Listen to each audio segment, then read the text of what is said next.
Segmento um império do petróleo e o golpe Irã de 1901 a 1953. No início era apenas uma assinatura, um único traço de tinta e um contrato que iria reverberar através da história. O ano era 1901. Um milionário britânico chamado William Knox. Darcy garantiu direitos exclusivos da monarquia Qajar da Pérsia para explorar petróleo. Pelo preço de 20 mil libras em dinheiro, 20 mil libras em ações e 16% dos lucros futuros. Foi um acordo entre uma monarquia desesperada e um investidor especulativo. Darcy estava apostando em petróleo em uma terra ainda não conhecida por isso. Os Qajars trocavam soberania de longo prazo por alívio imediato. Isso não era apenas um acordo comercial. Foi o movimento inicial em uma luta de um século pelo controle do recurso mais precioso do Irã. A concessão cobria mais de 3/4 da massa terrestre do Irã. Na época, este vasto país estava fraco e fragmentado. A dinastia Qajar, que governava desde o final dos anos 1700, estava endividada com as potências europeias, faltava a coesão interna e estava perdendo o controle sobre suas próprias províncias. As forças britânicas e russas mantinham forte influência econômica e política, e o Estado iraniano era frequentemente excluído das decisões que moldavam seu destino. Por 7 anos, a empreitada de Darcy parecia um fracasso. A exploração de petróleo no terreno áspero do sudoeste do Irã não rendeu nada. Com dificuldades financeiras, Darcy quase vendeu seus direitos aos franceses. Mas pouco antes de fechar o negócio em 1908, a sorte chegou.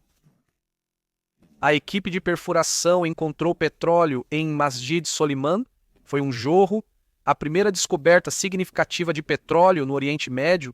As implicações foram sísmicas. Em poucos meses, o governo britânico interveio, pressionando Darcy a consolidar suas participações em uma nova entidade, a Anglo-Persian Oil Company, ou Anglo-Persian Oil Company. Em 1914, na véspera da Primeira Guerra Mundial, o governo britânico comprou uma participação majoritária na Anglo-Persian Oil Company para garantir combustível para sua frota naval, mudando a Marinha Real de carvão para óleo. O primeiro-ministro britânico Winston Churchill, então o primeiro Lorde do Almirantado, escreveu: "A própria maestria era o prêmio da empreitada." O petróleo do Irã se tornou um ativo estratégico para a dominação global britânica. Mas para os iranianos, essa transformação rendeu pouco. Enquanto a Anglo-Persian Oil Company expandia a produção e construía uma infraestrutura massiva, incluindo a refinaria em Abadan, os lucros do Irã permaneciam limitados a 16%, e isso também sujeito à contabilidade criativa da Anglo-Persian Oil Company. Os trabalhadores nas cidades petrolíferas iranianas viviam em condições precárias, com o pessoal britânico desfrutando de moradias segregadas, clubes exclusivos e salários mais altos. As greves se tornaram mais frequentes. Essa desigualdade gerou ressentimento. Na década de 1920, um jovem oficial militar chamado Reza Khan estava subindo nas fileiras da Brigada Cossack-Persa. Em 1921, com o apoio tácito britânico, ele deu um golpe contra o governo Qajar. Embora o debate continue sobre o papel exato da Grã-Bretanha, está claro que eles viram em Reza Khan um homem que poderia estabilizar o Irã, suprimir a influência bolchevique e proteger o petróleo britânico. Em 4 anos, Reza Khan se tornou Reza Shah Pahlavi, fundando uma nova dinastia. Ele buscou uma modernização agressiva, ferrovias, um exército nacional, educação secular e centralização do poder. Ele limitou a influência de clérigos e líderes tribais, construindo um Estado à imagem do nacionalismo secular europeu. Mas esse progresso teve um custo, o dissenso foi esmagado. Opositores políticos exilados ou executados. Jornalistas silenciados. O Irã se modernizou, mas não se democratizou. Uma das principais jogadas de Reza Shah foi renegociar a concessão Darcy. Em 1933, sob crescente pressão interna, ele assinou um novo acordo com a Anglo-Persian Oil Company. Parecia ser um ganho. Os royalties foram fixados, As condições de trabalho melhoraram e a área de concessão foi reduzida.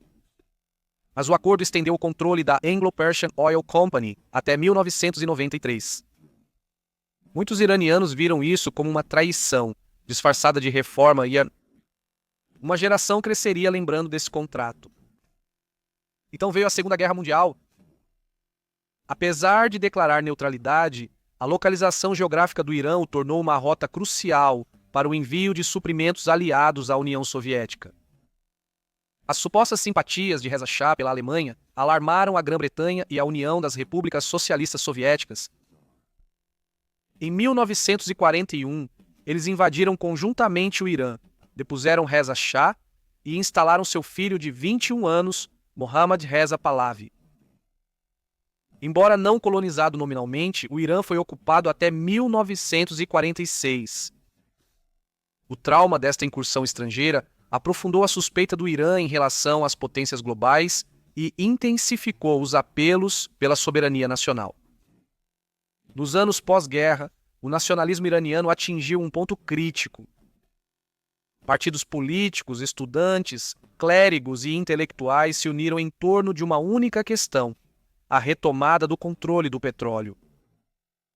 Entra em cena Mohammad Mossadegh, um político experiente, profundamente principista e um feroz defensor da democracia iraniana. Educado na Suíça, Mossadegh tornou-se o líder da Frente Nacional, uma coalizão que pressionava pela nacionalização da indústria do petróleo e maior controle parlamentar. Em 1951, Mossadegh tornou-se primeiro-ministro. Dentro de semanas, ele aprovou legislação nacionalizando a Companhia de Petróleo Anglo-Iraniana, anteriormente Anglo-Persian Oil Company. Isso foi revolucionário. Uma antiga colônia estava recuperando seus recursos, mas para a Grã-Bretanha era uma guerra econômica. O governo britânico lançou um embargo ao petróleo, congelou ativos iranianos e entrou com processos em tribunais internacionais. Companhias petrolíferas globais pró-Grã-Bretanha boicotaram o petróleo iraniano. A refinaria de Abadan foi fechada. A economia do Irã entrou em espiral. No entanto, Mossadegh continuou popular internamente. Ele representava uma aspiração democrática, não apenas por justiça econômica, mas por governança constitucional. Ele limitou o poder real, expulsou diplomatas britânicos e apelou diretamente ao povo iraniano. Em 1952, a revista Time o nomeou Homem do Ano. Mas seus inimigos estavam crescendo. O Shah, elites militares, clérigos conservadores e proprietários de terras o viam como uma ameaça. Agências de inteligência ocidentais temiam que o Irã pudesse se aproximar da União Soviética. Embora Mossadegh não fosse comunista, sua aliança com o Tudeh, partido de esquerda do Irã, deixou o Ocidente nervoso. Então veio a Operação Ajax. Em agosto de 1953, a CIA e o Military Intelligence, SEIS, lançaram uma operação secreta para remover Mossadegh.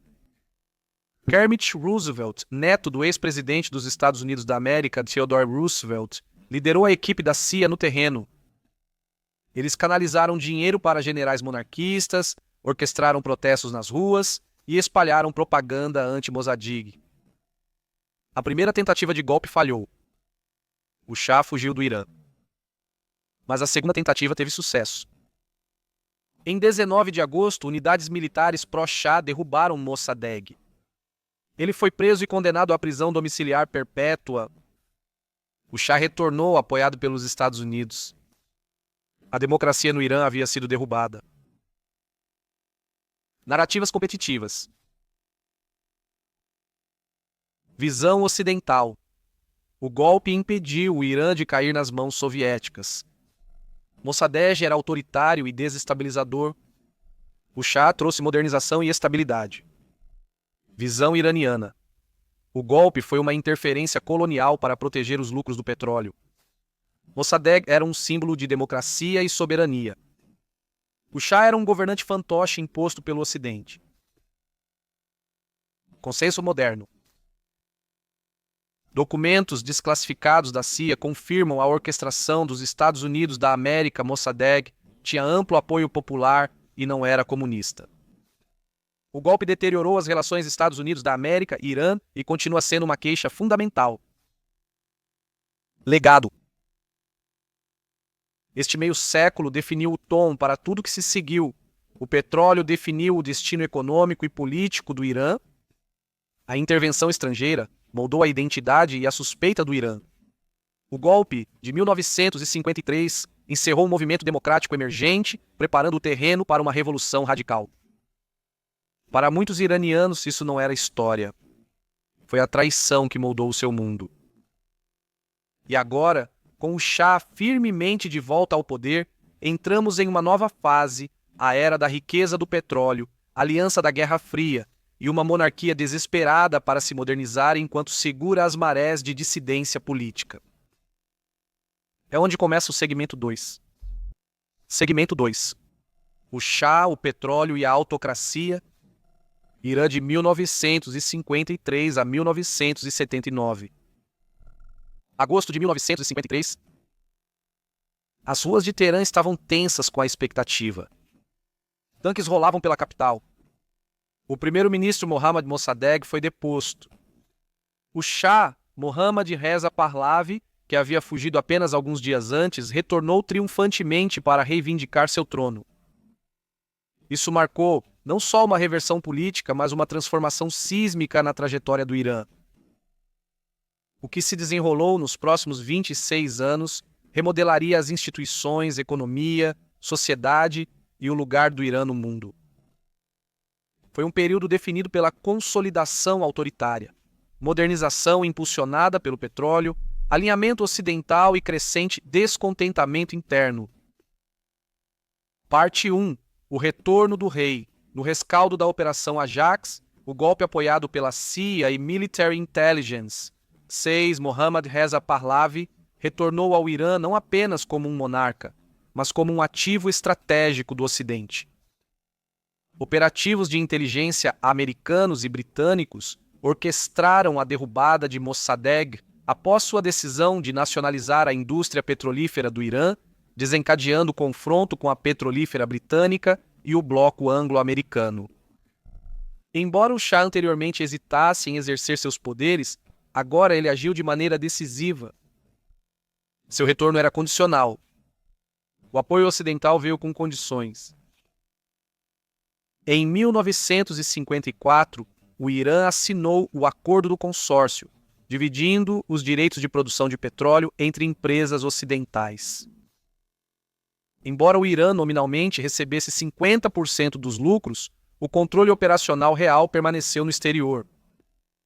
O petróleo era iraniano. A infraestrutura, logística e mecanismos de precificação não eram. Com a indústria do petróleo de volta sob a administração estrangeira, o Shah se posicionou como campeão do progresso. Ele usava a regalia militar completa, fazia aparições na mídia exaltando a força nacional e adotava a imagem de um soberano modernizador comprometido em elevar a posição global do Irã. Ele chamou essa visão de grande civilização. Mas a modernização, como os anos seguintes mostrariam, veio a um custo alto. Parte 2. A arquitetura da repressão. A modernização exigia ordem, e ordem, acreditava o Shah, exigia controle absoluto. Em 1957, com orientação da CIA e do Mossad de Israel, o Shah estabeleceu a Organização de Inteligência e Segurança Nacional, a Organização de Inteligência e Segurança Nacional. A Organização de Inteligência e Segurança Nacional não era apenas uma agência de espionagem. Era uma força onipresente inserida na vida dos iranianos. Universidades foram infiltradas e jornais censurados. As casas foram monitoradas. Cartas pessoais foram violadas e duplicadas. Opositores políticos desapareciam, muitas vezes torturados em prisões clandestinas. O Partido de 2 Dias, que já foi uma poderosa força de esquerda na política iraniana, foi desmantelado. Seus membros foram caçados. A Frente Nacional, enfraquecida após a queda de Mossadegh, foi tornada politicamente impotente. Intelectuais e artistas como Jalal Ali Ahmad e Simin Behbahani viviam sob constante ameaça. O Shah justificou este aparato como necessário para a estabilidade e desenvolvimento. Porém, sob a retórica do progresso, existia um sistema de medo. Parte 3. A Revolução Branca, reforma ou ruptura? Em 1963, o Shah revelou a Revolução Branca, uma iniciativa de reforma de cima para baixo destinada a prevenir a oposição tanto comunista quanto islamista. Seus principais princípios incluíam a redistribuição de terras para desmembrar grandes propriedades, esquemas de participação nos lucros para trabalhadores industriais, corpos de alfabetização e saúde enviados para áreas rurais, nacionalização de florestas e vias fluviais, o sufrágio das mulheres, incluindo o direito de votar. No papel parecia transformador. Na prática, a reforma agrária fragmentou propriedades, mas frequentemente deixou os camponeses sem lotes viáveis ou acesso a crédito. Muitos trabalhadores rurais migraram para cidades buscando emprego, apenas para encontrar bairros superlotados e custos crescentes. Os crescentes pobres urbanos se tornaram uma nova classe social desiludida, inquieta e politicamente invisível. O sufrágio das mulheres, embora celebrado por muitos nas cidades, provocou forte oposição do clero. O Ayatollah Ruhollah Khomeini, então um clérigo influente em Qom, emergiu como um crítico vocal. Em junho de 1963, ele denunciou o Shah e sua aliança com os Estados Unidos da América em um sermão inflamado. Por isso, ele foi preso. A prisão provocou grandes protestos em Teherã e Qom. Tanques rolaram pelas ruas. Manifestantes foram mortos. Embora esmagada militarmente, a revolta marcou o primeiro grande desafio à autoridade do Shah desde o golpe. Khomeini foi exilado para a Turquia e depois para o Iraque. Mas seus sermões, gravados e contrabandeados de volta para o Irã em fitas cassete, ganharam tração entre uma crescente rede de oposição. Parte 4. A bonança do petróleo e a euforia econômica. A década de 70 começou com uma crise global que se mostrou benéfica para o Irã. A Guerra Árabe-Israelense de 1973 fez a Organização dos Países Exportadores de Petróleo impor um embargo de petróleo aos países ocidentais. Os preços do petróleo quadruplicaram. O Irã, como membro fundador da Organização dos Países Exportadores de Petróleo, encontrou-se inundado em petrodólares. Entre 1973 e 1977, as receitas governamentais dispararam. O Shah embarcou em uma agressiva campanha de modernização. O Irã se tornou o maior comprador de armas dos Estados Unidos fora da OTAN. Foi iniciada a cooperação nuclear civil com o Ocidente. Megaprojetos de infraestrutura, como rodovias, siderúrgicas e usinas de energia, foram construídos rapidamente. Teherã foi rapidamente transformada com arranha-céus, centros culturais e hotéis de luxo. Observadores internacionais saudaram o Irã como uma superpotência regional em formação. Porém, problemas cruciais pioravam sob a superfície. A inflação disparou. A migração urbana acelerou e o crescimento econômico foi irregular. A classe média se sentiu pressionada e os pobres foram em grande parte deixados para trás. A corrupção e o nepotismo floresceram. O Tribunal do Shah tornou-se sinônimo de extravagância. Consultores ocidentais, festas extravagantes e exibições opulentas, como a celebração de Persépolis em 1971, comemorando 2.500 anos de monarquia. Este espetáculo ostentoso, realizado em meio a vilas empobrecidas e incerteza econômica, simbolizou para muitos o descompasso entre a monarquia e a nação. Parte 5. Guerras culturais e Islã político. A modernização trouxe a cultura ocidental inundando as cidades do Irã. Filmes ocidentais eram exibidos nos cinemas. As boutiques exibiam a moda americana. Boates abriram no norte de Teherã. O Estado desencorajava o uso do hijab e promovia valores seculares. Para muitos iranianos, especialmente nas classes média e alta urbanas, isso foi emocionante e libertador. Mas para outros, famílias conservadoras, comunidades rurais, o clero, parecia um apagamento cultural. Khomeini, escrevendo do exílio, começou a articular uma alternativa radical, Velayat de Faqih, ou a tutela do jurista islâmico. Ele propôs que, na ausência do imã infalível, um clérigo qualificado deveria liderar a comunidade muçulmana. Isso não era apenas uma crítica ao Shah. Era um projeto para substituir o Estado secular por um teocrático. Suas ideias foram disseminadas através de redes clandestinas, ressoando com aqueles alienados pela ocidentalização do regime e repressão política. Parte 6.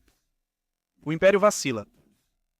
Em meados a fins dos anos 1970, o Irã fervilhava. A inflação e o desemprego dispararam. O descontentamento dos trabalhadores aumentou. Aumentaram as manifestações estudantis.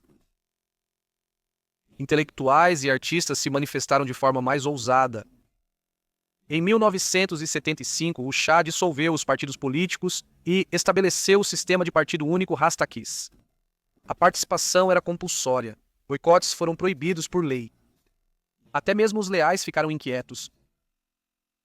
Sob pressão da agenda de direitos humanos do presidente Jimmy Carter, o Shah libertou alguns prisioneiros políticos em 1977 e aliviou um pouco a censura. Mas, em vez de aliviar as tensões, essa abertura encorajou os críticos. Em janeiro de 1978, um jornal governamental publicou um artigo difamando Khomeini. Protestos irromperam em Qom. As forças de segurança atiraram. A tradição de luto de 40 dias levou a protestos sequenciais em várias cidades. Tabriz, Yazd, Teherã. O ciclo escalou. No final de 1978, os trabalhadores do petróleo entraram em greve, paralisando a economia. Os bazares fecharam em protesto. Manifestações em todo o país paralisaram o governo. Apesar da lei marcial, o exército começou a se dividir. Em 16 de janeiro de 1979, o Shah deixou o Irã ostensivamente para tratamento médico. 2 semanas depois, Khomeini retornou com uma recepção de herói. A monarquia desabou quase imediatamente. Narrativas competitivas. Visão ocidental. Do ponto de vista ocidental, o Shah era um farol de modernidade em uma região volátil. Ele era visto como um baluarte contra o comunismo e um aliado na garantia de suprimentos de petróleo. A rápida industrialização do Irã, as reformas educacionais e as iniciativas de direitos das mulheres foram saudadas como evidências de modernização bem-sucedida. Para muitos governos e meios de comunicação ocidentais, a revolução foi uma reviravolta inesperada, uma rejeição radical do progresso, estimulada por fervor religioso irracional e potencialmente manipulada pela influência soviética. Visão nacionalista iraniana.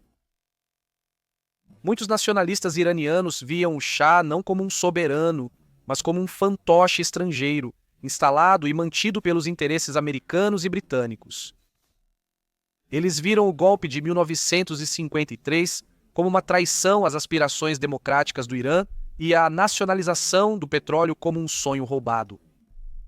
A modernização econômica, embora real, era percebida como desigual e corrupta. A riqueza se concentrava nas elites e investidores estrangeiros. A repressão do Shah e o desrespeito pela identidade cultural e religiosa alienaram grande parte da população. Para esses iranianos, a revolução não foi radical. Foi justa. Visão islâmica clerical. Para o estabelecimento clerical e seus seguidores, as políticas de secularização do Shah representavam uma ameaça existencial. Eles acreditavam que o Islã não era apenas uma fé privada, mas a base da governança e da sociedade. As importações culturais ocidentais, desde o vestuário até os valores, eram vistas como contaminação espiritual. A visão de Khomeini do Velayat Faqih oferecia não apenas resistência política, mas legitimidade teológica. Seu retorno foi considerado um triunfo divino. A revolução, nesta visão, era menos sobre política e mais sobre restaurar a ordem divina. Consenso moderno. Hoje, A maioria dos estudiosos concorda que a Revolução Iraniana foi impulsionada por uma convergência de fatores: repressão política, desigualdade econômica, deslocamento cultural e mobilização religiosa. A ascensão de Khomeini não estava predestinada, mas foi o resultado de um posicionamento estratégico, propaganda eficaz e o colapso de forças reformistas alternativas. O apoio ocidental ao Shah, embora estabilizador a curto prazo, acabou minando as possibilidades de evolução democrática e fortaleceu alternativas mais radicais. Legado. Não foi apenas uma troca de liderança. Isso marcou o colapso de uma monarquia de 2.500 anos e o nascimento de uma república teocrática. Foi uma ruptura que redefiniria não apenas o Irã, mas a geopolítica do Oriente Médio. E no vácuo de poder deixado pelo Shah, uma nova força emergiu para moldar a era vindoura, a República Islâmica sob o Ayatollah Khomeini. O segmento 3 explorará o rescaldo imediato, a consolidação da Revolução, a crise dos reféns americanos e a brutal guerra de 8 anos com o Iraque que se seguiu. Segmento 3, Revolução, Reféns e Guerra, Irã de 1979 a 1988. 1º de fevereiro de 1979, um jato fretado da Air France pousa no Aeroporto Internacional de Mehrabad, em Teherã. O Ayatollah Ruhollah Khomeini, após passar 15 anos no exílio, pisa no asfalto e entra nos corações de mais de 1 milhão de apoiadores extasiados. O reinado do Shah acabou. A República Islâmica começou, não com calma, mas com ruptura, desafio e a promessa de transformação. A dinastia Pahlavi acabou, mas quem dentro do caos lideraria o novo Irã? Bandeiras ondulavam por Teherã, Tabriz e Shiraz, cada grupo proclamando diferentes esperanças. Democracia secular, revolução marxista, Estado islamista, monarquia revivida. O ar vibrava com possibilidade e fragilidade. Khomeini agiu rapidamente. Nomear Mehdi Bazargan como primeiro-ministro provisório ofereceu uma aparência de inclusividade, mas o poder estava mudando nas mesquitas, bazares e órgãos revolucionários recém-formados. Em maio de 1979, a Guarda Revolucionária Islâmica, IRGC, se estabeleceu como uma força leal apenas à revolução, não a qualquer autoridade civil. Em tribunais ocultos, ex-conselheiros e generais enfrentaram justiça sumária. Oficiais da Organização de Inteligência e Segurança Nacional foram executados publicamente por enforcamento e seus corpos expostos em praças como avisos. Docentes de universidades tiveram que jurar lealdade ou sumir. Prisões superlotadas. Um seminarista em coma ouve um clérigo apoiando a revolução. Sua voz treme. Se o Islã for guiar o Irã, cada mesquita deve se tornar um centro de comando. Semanas depois, ele ajuda a invadir um escritório de jornal.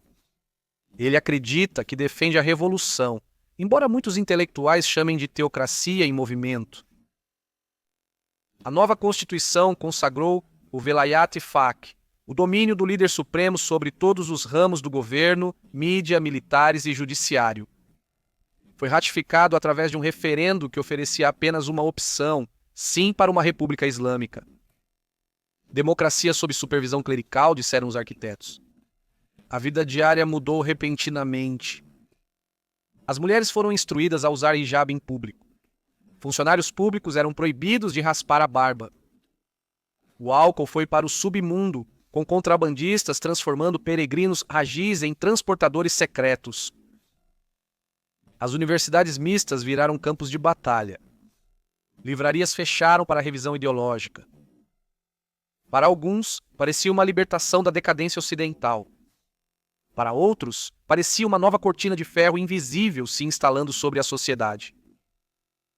Apenas 9 meses depois, em 4 de novembro de 1979, estudantes referidos como discípulos do imã invadiram a Embaixada dos Estados Unidos da América em Teherã.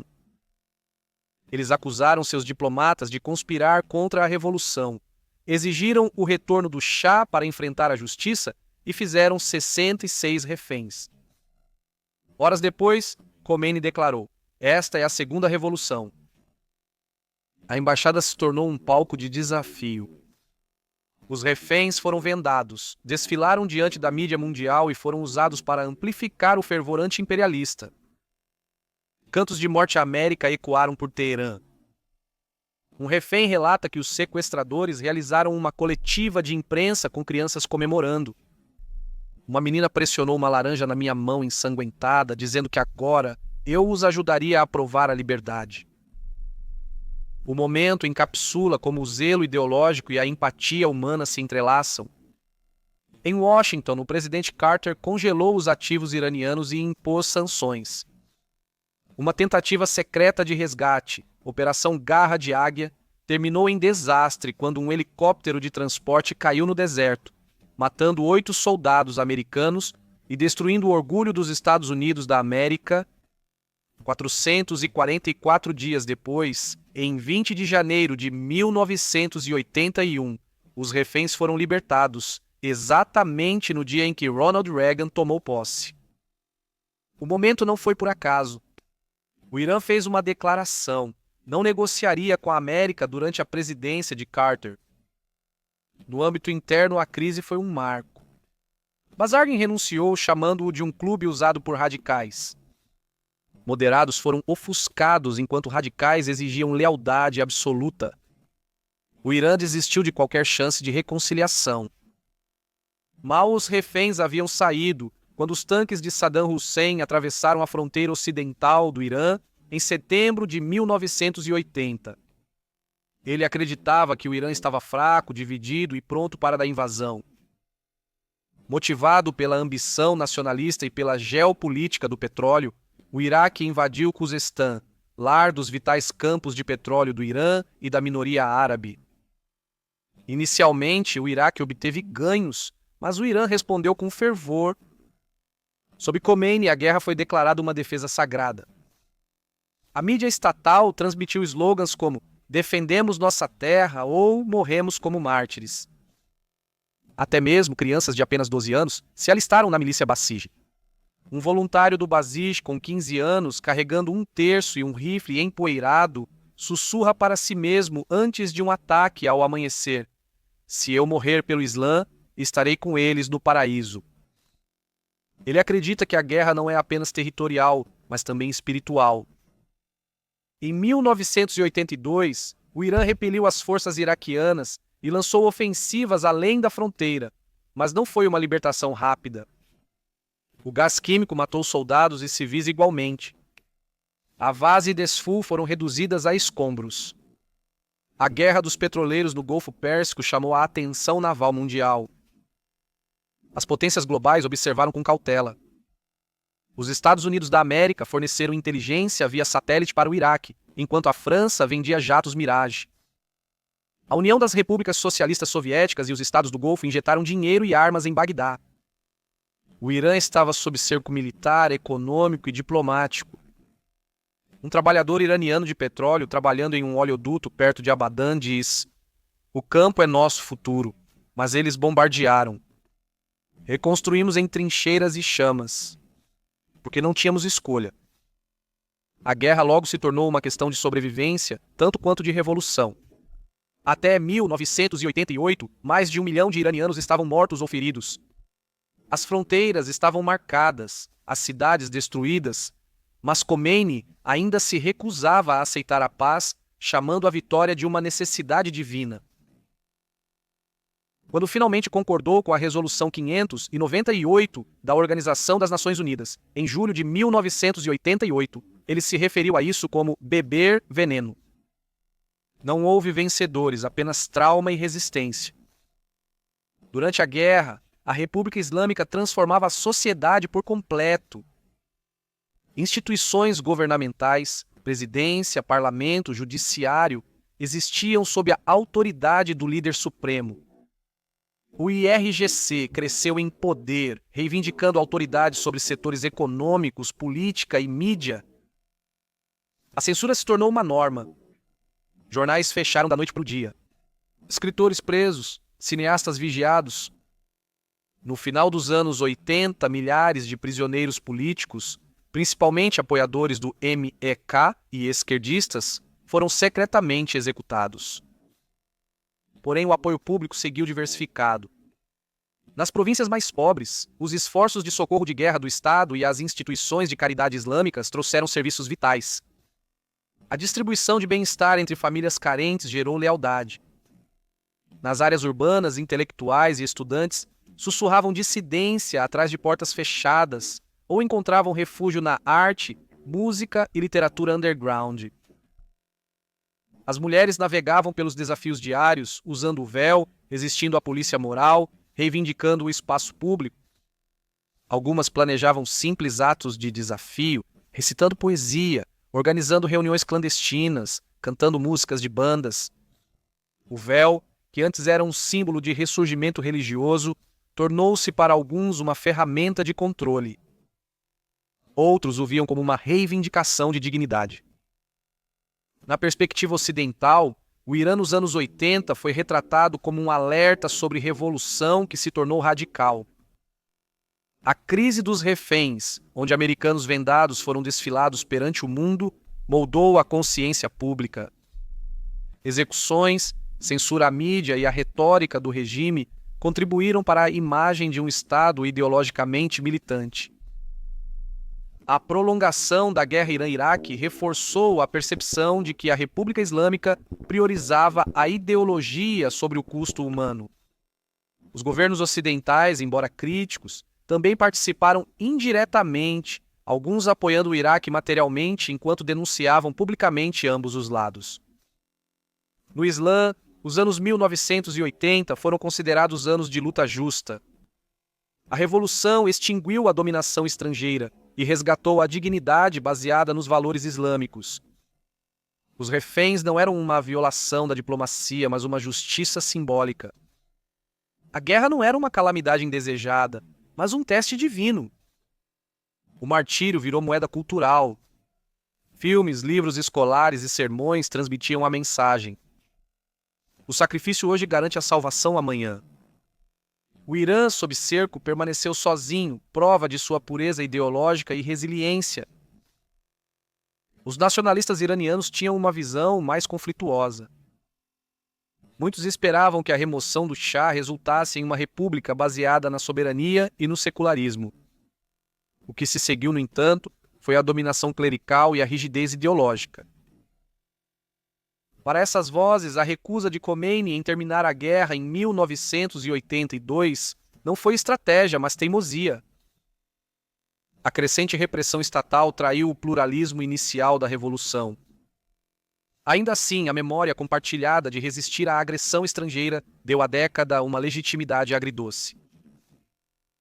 Monarquistas exilados viam a década como catastrófica. O Shah, embora autocrático, era visto por seus apoiadores como um modernizador, substituído pelo que consideravam uma teocracia reacionária. Eles lamentaram o colapso das instituições, a fuga de cérebros da classe educada do Irã e a perda de prestígio internacional. A narrativa deles, impregnada de nostalgia e alarme, retratava a República Islâmica como uma aberração. O MEK e a esquerda marxista, brutalmente reprimidos nesta década, viam a revolução como sequestrada. Eles marcharam com os islamistas em 1979, mas foram perseguidos por eles em 1981. De Paris, Berlim e bunkers subterrâneos, sua literatura falava de traição, tirania e a obliteração da dissidência. A guerra, eles argumentaram, servia ao regime, não à nação. Clérigos quietistas que acreditavam que a religião deveria orientar, mas não governar a sociedade, observavam inquietos. Eles temiam que o Islã, envolvido com a política, fosse corrompido pelo poder. Alguns deixaram a vida pública, outros emitiram declarações cautelosas pedindo moderação. Suas vozes, mesmo que pouco amplificadas, representavam uma ruptura teológica de implicações duradouras. Analistas modernos veem a década de 80 como o cadinho do Irã. Um jovem Estado forjado em revolução, temperado pela guerra e selado pelo isolamento. O regime se consolidou, mas a um custo enorme. O trauma se tornou identidade. A resiliência era uma necessidade e um mito. O Irã saiu da década mais ideologicamente rígido, mas também mais coeso internamente. Contudo, as cicatrizes permaneceram profundas. Em 1988, o Irã era irreconhecível em relação à monarquia que já havia sido. Feridas, tanto emocionais quanto físicas, eram profundas. Instituições teocráticas haviam se enraizado. O IRGC havia se tornado poderoso demais para ser ignorado. A retórica da guerra continuou no culto diário e na política. Khomeini permaneceu como líder supremo até sua morte em 1989. Sua morte daria início a uma nova era, onde um menos carismático Ali Khamenei conduziria um país ferido através da reconstrução, reforma e renovadas ambições globais. O segmento 4 explorará o Irã após a morte de Khomeini. A ascensão de Khamenei, a onda reformista, a renovada diplomacia energética e o ressurgimento do Irã no cenário mundial. Segmento 4, reconstrução e reforma. Irã de 1989 a 1999. Junho 1989. Teherã se torna uma cidade de luto. Bandeiras pretas se estendem pelas avenidas, multidões choram em uníssono e o ar vibra com cânticos religiosos. Mais de 10 milhões de pessoas se reúnem para lamentar a morte do Ayatollah Ruhollah Khomeini. Por um momento, parece que a própria revolução está sendo enterrada. Mas sob o luto existe urgência. A República Islâmica agora deve provar sua resiliência através da continuidade, não do carisma. A Assembleia de Especialistas se reúne depressa. A decisão deles choca muitos. Eles nomeiam Ali Khamenei, então um clérigo de médio escalão com credenciais teológicas limitadas, como líder supremo. Ele não possui o status reverenciado de Khomeini, mas é ideologicamente leal e politicamente astuto. Sua nomeação marca um ponto de virada. O papel de líder supremo começa a mudar de autoridade espiritual divina para poder político calculado. Uma república antes movida pelo fervor messiânico, agora se dirige à consolidação burocrática. Em paralelo, outra figura se destaca, Ali Akbar Hashemi Rafsanjani. Um comandante em tempo de guerra que se tornou presidente, Rafsanjani herda uma nação devastada por uma guerra de 8 anos. Cidades estão em ruínas, a economia está sangrando e uma nova geração está crescendo com apenas memórias de sirenes e funerais. A promessa de Rafsanjani é simples. Pragmatismo sobre ideologia, reconstrução sobre resistência. Fábricas reabrem, projetos de infraestrutura explodem, barragens, usinas de energia, estradas e unidades habitacionais começam a remodelar a paisagem do país. Os tecnocratas retornam. Iranianos qualificados que fugiram são convidados a retornar para liderar essa nova fase de renascimento econômico.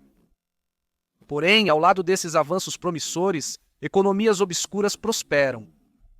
Os guardas revolucionários, cada vez mais marginalizados da formulação de políticas formais, começam a infiltrar-se no comércio. Boniades, fundações de caridade com contabilidade opaca, consolidam vastos impérios financeiros. O resultado é uma prosperidade desigual. No norte abastado de Teherã, cafés vendem expresso e antenas parabólicas captam notícias estrangeiras. Em Kermanshah, cortes de energia são comuns e as escolas operam com janelas quebradas. Essa crescente disparidade cria tensão. Um estudante da Universidade Sharif diz: prometeram desenvolvimento, obtivemos privilégio. Apesar de seu pragmatismo econômico, Rafsanjani impõe controles sociais rigorosos. A censura permanece rígida. Dissidência política é crime. Em 1991, 134 escritores publicaram uma carta exigindo liberdade de expressão. O regime responde com prisões e vigilância. A reforma pode pavimentar estradas, mas não minas. Internacionalmente, a reputação do Irã azeda ainda mais. A fátua de Khomeini de 1989 contra Salman Rushdie choca a Europa. Capitais ocidentais retiram embaixadores. Então, Em 1992, os assassinatos no restaurante Mykonos, em Berlim, implicam altos funcionários iranianos na orquestração de assassinatos extrajudiciais no exterior. O tribunal alemão conclui que o governo iraniano ordenou assassinatos de líderes curdos da oposição. O veredito ressoa. Nações europeias interrompem a abertura diplomática, sanções se intensificam e isolamento do Irã aumenta. No entanto, a história dentro do Irã é mais complexa. Uma mudança geracional está em curso. Os filhos da revolução, nascidos no início dos anos 80, começam a questionar seus resultados. Mais letrados, mais urbanos e cada vez mais conectados ao mundo exterior, eles estão frustrados com a lacuna entre a retórica do Estado e a realidade vivida. Em Esfahan, adolescentes se reúnem secretamente para ouvir música de banda, assistindo sitcoms americanos, dublados através de receptores de satélite improvisados. Uma garota chamada Zara escreve em seu diário: "Eles temem nossas ideias mais do que nossas ações." O meio dos anos 90 vê uma crescente tensão entre uma emergente sociedade civil e a elite clerical enraizada. As universidades se tornam incubadoras de novos pensamentos políticos. Os estudantes estudam obras traduzidas de Rousseau, Kant e John Stuart Mill, muitas vezes sob o radar. Grupos literários secretos prosperam. Vozes feministas desafiam narrativas teocráticas sobre gênero. Então, em 1997, vem uma ruptura inesperada. Mohammad Khatami, um ex-ministro da Cultura, com um comportamento suave e inclinações reformistas, lança uma campanha presidencial centrada na sociedade civil, diálogo e no Estado de Direito. Ele fala a linguagem da inclusão. Jovens, mulheres e intelectuais se unem a ele. Apesar da oposição dos radicais, ele vence por uma grande margem. Mais de 70% dos votos. 20 milhões de iranianos demandam um novo rumo. A presidência de Khatami acende o que alguns chamam de Primavera de Teherã. Jornais proliferam. Seminários sobre democracia são realizados abertamente. Grupos de direitos das mulheres ganham destaque. Até mesmo membros do clero começam a questionar se o Islã e o liberalismo são compatíveis. O cinema iraniano floresce, com cineastas como Abbas Kiarostami dominando a alegoria para driblar a censura. Um de seus filmes mostra um garoto procurando seu caderno perdido. Críticos elogiam como uma meditação sobre a inocência, mas o público lê nas entrelinhas. É sobre perda, identidade e resistência. Por um breve momento, o otimismo retorna. Em Shiraz, jovens casais caminham de mãos dadas. Em Qum, os seminários também discutem a reforma política. Blogueiros surgem como uma nova classe de dissidentes, digitando críticas meticulosas de cybercafés sob pseudônimos. A sociedade civil, há muito reprimida, começa a respirar. Mas nem todos comemoram. O judiciário, ainda conservador, inicia uma campanha para silenciar as vozes reformistas. Jornais independentes são fechados. Organizações estudantis são infiltradas. A IRGC adverte que a abertura cultural ameaça o tecido moral da revolução. Vigilantes clericais como Ansar e Hezbollah atacam livrarias e interrompem palestras. E então os assassinatos começam. No final de 1998, uma série de assassinatos, mais tarde conhecidos como os assassinatos em cadeia, visam dissidentes proeminentes, intelectuais e escritores. O Ministério da Inteligência, sob pressão, admite os crimes, mas alega que foram ações de agentes renegados. O público não se convence. Khatami exige responsabilidade, mas se vê bloqueado pelo Estado profundo. O ponto de ruptura chega em julho de 1999. A proibição de um jornal reformista provoca protestos estudantis na Universidade de Teherã. O que começa como uma ocupação se torna violento. Oficiais, a paisana e forças paramilitares sitiadas invadem dormitórios à noite. Estudantes são arrastados de suas camas, espancados, presos, alguns desaparecem. Pelo menos 5 são mortos. o público assiste horrorizado. Para muitos, a ilusão de uma reforma pacífica se desfaz. Khatami denuncia a violência, mas é cada vez mais visto como impotente.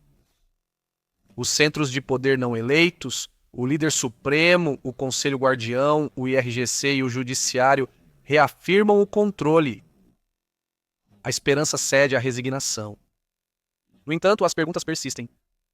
O sistema pode se reformar ou a mudança só é possível através da ruptura? Mesmo assim, a estrutura social muda. A matrícula universitária entre as mulheres supera a dos homens.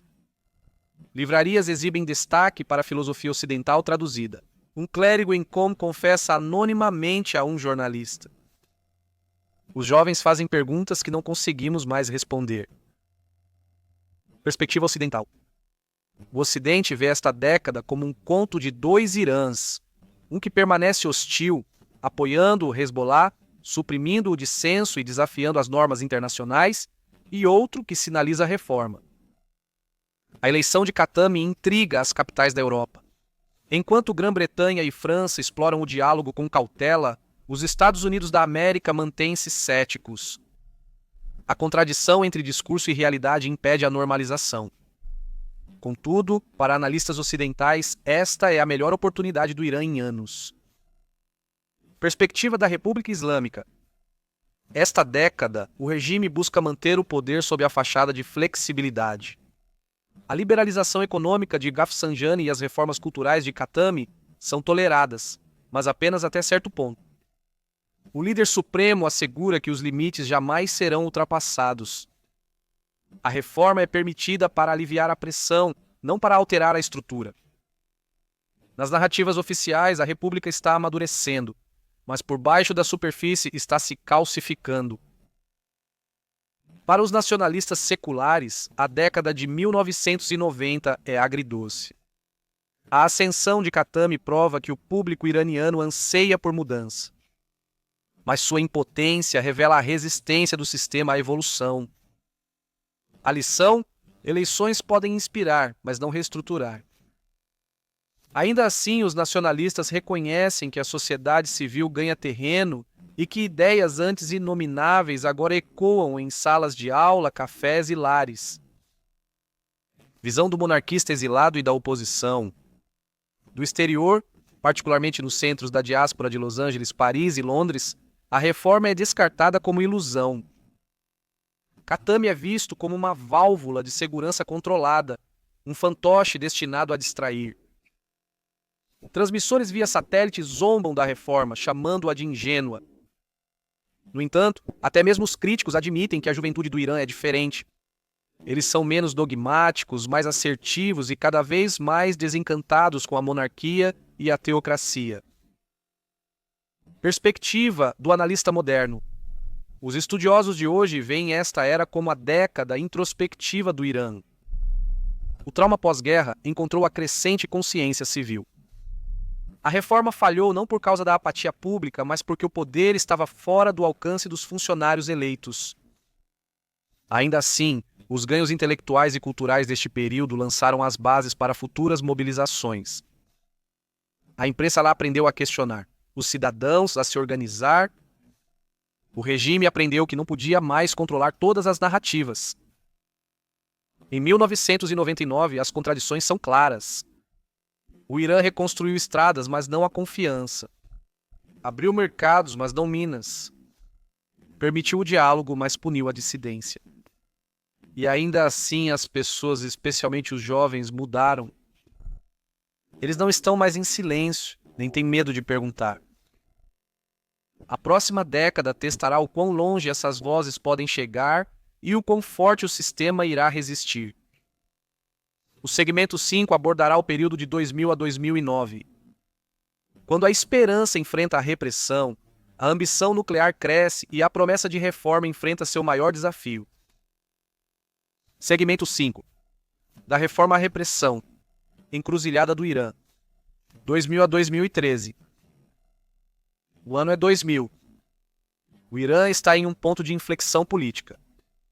Mohammad Khatami, reeleito com forte apoio após vitória esmagadora em 1997, é apoiado por vitória reformista arrasadora nas eleições do sexto módulo. A sociedade civil responde com uma efusão de energia. Estudantes, jornalistas e grupos de mulheres se mobilizam em apoio a propostas para a liberdade de imprensa, independência judicial e transparência eleitoral. Cafés, livrarias e campi pulsam com debate. Mas essas aspirações enfrentam resistência institucional imediata. O Conselho Guardião desqualifica projetos de lei voltados para as liberdades civis e reforma eleitoral, afirmando sua supervisão constitucional. O Poder Judiciário fecha mais de 100 jornais reformistas entre 2000 e 2001. Agências de segurança convocam e intimidam ativistas.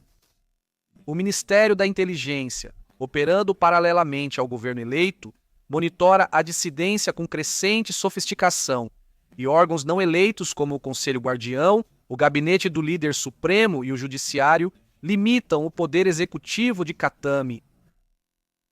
Em 2003, o caso de Zara Kazemi, uma jornalista que morreu durante um interrogatório, provoca indignação.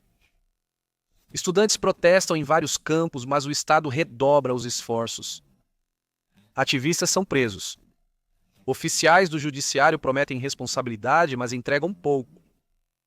O movimento de reforma, antes impulsionado pela esperança, começa a se fragmentar. Enquanto isso, a invasão dos Estados Unidos da América ao Iraque reformula a postura regional do Irã. A derrubada de Saddam Hussein em 2003 remove um grande adversário. O Irã usa a oportunidade para ampliar sua influência por meio de grupos políticos xiitas em Bagdá. Vozes conservadoras no Irã argumentam que tramas estrangeiras permanecem uma ameaça existencial ao país. As asas de inteligência e militar do Estado se tornam mais poderosas, citando a segurança nacional. Domesticamente, as promessas econômicas dos reformistas começam a se desgastar. A inflação sobe. O desemprego continua elevado, principalmente entre os jovens. O desencanto se espalha. A participação dos eleitores cai nas eleições locais e parlamentares. Em 2004, desqualificações em massa de candidatos reformistas favorecem novamente os conservadores nos módulos. Khatami, agora em seu segundo mandato, se vê cada vez mais marginalizado. Reformistas frustrados se retiram. Alguns se organizam além das estruturas políticas formais. Então, em 2005, surge um candidato improvável. Mahmoud Ahmadinejad, um ex-oficial da IRGC e prefeito de Teherã, ele conduz uma campanha populista centrada no combate à corrupção, justiça redistributiva e valores revolucionários. Em debates televisionados, ele contrasta seu estilo de vida simples com o elitismo percebido de rivais como Rafsanjani. Ele avança para o segundo turno e garante uma vitória surpreendente. A presidência de Ahmadinejad indica uma mudança. Ele coloca afiliados da IRGC em ministérios-chave e acelera sua entrada em contratos de infraestrutura, petróleo e telecomunicações. O estabelecimento de segurança militar, antes nos bastidores, torna-se uma força central no governo. As boniades e empresas geridas pela IRGC, como a Khatama Al-Anbiya, passam a dominar grandes setores da economia. Ahmadinejad tenta reformular a identidade econômica do Estado como revolucionária e autossuficiente. Ele lança grandes iniciativas de habitação, como o Programa Mari, oferecendo unidades subsidiadas para famílias de baixa renda. Ele promete desenvolvimento rural por meio de pagamentos diretos e microcréditos, visando conquistar as periferias do Irã. No entanto, esses programas são mal administrados e subfinanciados, levando à inflação e ao aumento da dívida pública. Na política externa, Ahmadinejad adota um tom confrontacional. Seu discurso de 2005, questionando o Holocausto e pedindo a remoção de Israel, atrai condenação global. Israel, alarmado pela retórica e atividade nuclear do Irã, intensifica as operações de inteligência e faz lobby junto aos aliados ocidentais por uma resposta mais forte. Irã retoma o enriquecimento de urânio, citando direitos soberanos. a diplomacia ocidental falha. Em 2006, o Conselho de Segurança da Organização das Nações Unidas impõe sanções. O setor financeiro do Irã começa a sofrer. No mesmo ano, o Irã fornece um forte apoio ao Hezbollah durante a guerra Israel-Líbano de 2006. O financiamento, armamento e treinamento iranianos aprimoram as capacidades militares do Hezbollah, prolongando a guerra e elevando o papel do Irã no eixo anti-Israel. O conflito reforça a visão de Israel do Irã como sua maior ameaça estratégica. Em 2007, as sanções começam a fazer efeito. Os bancos iranianos são cortados do Society for Worldwide Interbank Financial Telecommunication. Investidores estrangeiros fogem. O acesso ao crédito em dólar dos Estados Unidos e euro fica mais difícil. As receitas do petróleo seguem altas, mas importar bens essenciais como peças de aviação, medicamentos oncológicos e maquinário especializado é um desafio logístico. Surgem taxas de câmbio duplas. Mercados negros prosperam. O governo culpa o terrorismo econômico, enquanto os críticos apontam para a má gestão. Essas sanções isolam o Irã, mas também criam novas dinâmicas. Com a saída das empresas ocidentais, conglomerados estatais ocupam o espaço deixado. O braço de engenharia da IRGC, Katan Al-Anbiya, ganha bilhões em contratos governamentais. Paralelamente a isso, Ahmadinejad lança o programa Justice Shares, Saham e Adalat, prometendo participação acionária para famílias de baixa renda. No entanto, muitos beneficiários nunca veem dividendos ou desconhecem seus direitos, com a implementação permanecendo opaca. Culturalmente, Ahmadinejad promove o que muitos chamam de Segunda Revolução Cultural. Dezenas de professores universitários são demitidos. Os currículos da humanidade são revisados para se adequar à ideologia islâmica. O Ministério da Ciência expurga administradores vistos como seculares. Estudantes protestam, mas sofrem crescente repressão. Os sindicatos estudantis são infiltrados ou desmantelados. Publicações são censuradas ou incorporadas por veículos pró-regime. No nível de base, a resistência se adapta. Com restrições à liberdade de imprensa, dissidentes recorrem à internet. A blogosfera explode. Redes sociais e fóruns anônimos são cruciais para a expressão. A vigilância digital cresce em paralelo. O Estado começa a construir uma intranet nacional. Censura, firewalls e a circunvenção de proxy se tornam um jogo de gato e rato. Projetos como Balatarim e Gaia News se tornam centros para o jornalismo alternativo. Mulheres surgem como peças-chave na sociedade civil. Em 2006, a campanha 1 milhão de assinaturas começa, visando mudar as leis discriminatórias. Organizadores encaram prisão, mas o movimento cresce. Mesmo na ausência de ganhos políticos formais, a consciência cívica se aprofunda. As mulheres também se destacam na cultura underground, música, artes visuais e cinema documentário, redefinindo a identidade cultural do Irã, apesar das restrições legais. A posição regional do Irã também evolui. No Iraque, milícias treinadas pelo Irã ganham terreno. A comunidade de inteligência e o exército dos Estados Unidos da América passam a ver o Irã não só como uma ameaça, mas como uma potência regional emergente. Os Estados Unidos da América respondem com sanções mais profundas visando bancos, transporte e empresas ligadas ao IRGC. O Irã também aprofunda os laços com a Venezuela, Síria e China, criando o que chama de economia de resistência. Enquanto isso, autoridades israelenses intensificam os alertas globais sobre o programa nuclear iraniano. Em 2008, funcionários israelenses iniciaram um lobby aberto nos Estados Unidos da América e Europa por uma ação preventiva.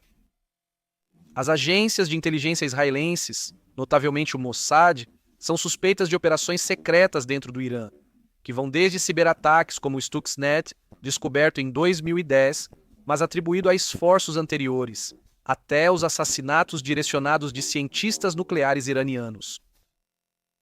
Teherã, em resposta, reforça a segurança interna e acusa publicamente Israel de sabotagem. Dentro do Irã, a pressão econômica aumenta. O rial enfraquece. medicamentos importados se tornam escassos. No entanto, a IRGC e as Baniades afiliadas prosperam sob sanções, consolidando o controle do comércio e aquisição. A economia dual, uma controlada pelo Estado, outra pelo mercado negro, se torna mais enraizada. O contrabando é normalizado. Os portos são parcialmente privatizados sob empresas afiliadas ao IRGC. Até 2008, Ahmadinejad permanece desafiador. Em discursos públicos, ele se vangloria da resistência global do Irã e denuncia os poderes arrogantes. Sua popularidade no campo persiste devido a distribuições diretas de dinheiro e retórica simbólica. Mas nos centros urbanos a crítica cresce. Técnicos alertam para a instabilidade fiscal. Conservadores na Assembleia de Especialistas demonstram apreensão velada quanto à supercentralização. Intelectuais, estudantes e até mesmo alguns clérigos começam a fazer uma pergunta premente. O Irã pode mudar de dentro do sistema, ou o próprio sistema impediu a reforma? Ex-líderes reformistas como Mousavi, Karoubi e Khatami começam a se encontrar discretamente. Eles consideram retornar à política, agora com uma base mais ampla e novas táticas. Ao final da década, a sociedade iraniana está à beira de um precipício. Trilhas políticas desconectadas, reformistas, conservadoras, revolucionárias e subterrâneas, todas coexistem, mas divergem em visão. O país aguarda a eleição de 2009, sem saber que isso desencadeará um movimento em massa e revelará as tensões que vêm se acumulando por uma década. A perspectiva reformista. Os reformistas veem essa era como uma trajetória esmagadora de oportunidades perdidas. Eles recordam o florescer do discurso cívico e das reformas legais graduais sob Khatami, apenas para vê-los sufocados por centros de poder não eleitos. O Movimento Verde de 2009 representou tanto um momento de despertar quanto de desilusão. Uma geração exigindo mudança pacífica encontrou cacetetes e balas. No entanto, eles também alertaram que o crescente isolamento internacional do Irã, especialmente devido à retórica provocativa e à postura nuclear opaca, deu aos radicais a cobertura para escalar a repressão. Os reformistas culpam tanto o autoritarismo interno quanto as pressões externas pelo estreitamento do espaço político. Até 2013, muitos estavam desiludidos, mas não derrotados, reconhecendo que a batalha pela reforma era longa, incerta e existencialmente ligada ao reengajamento do mundo diplomaticamente. A perspectiva islamista conservadora. Os conservadores alegam que esses anos comprovaram sua visão de mundo. A reforma, quando não controlada, convida ao caos e à subversão estrangeira.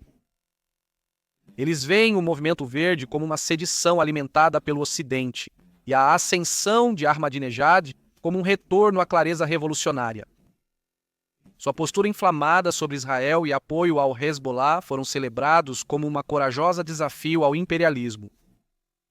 No entanto, dúvidas internas se proliferaram, especialmente à medida que o comportamento errático de Ahmadinejad e os erros econômicos alienaram clérigos-chave e deputados. Para muitos neste campo, a lição de 2000 a 2013 não foi abandonar os ideais revolucionários, mas reafirmar a disciplina dentro de suas próprias fileiras e proteger contra o populismo se transformando em instabilidade.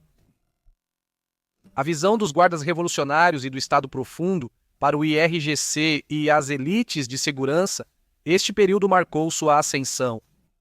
A guerra do Iraque, ameaças dos Estados Unidos da América, postura agressiva de Israel e ataques cibernéticos como Stuxnet reforçaram uma mentalidade de cerco. O movimento verde foi visto não apenas como dissidência, mas como infiltração existencial.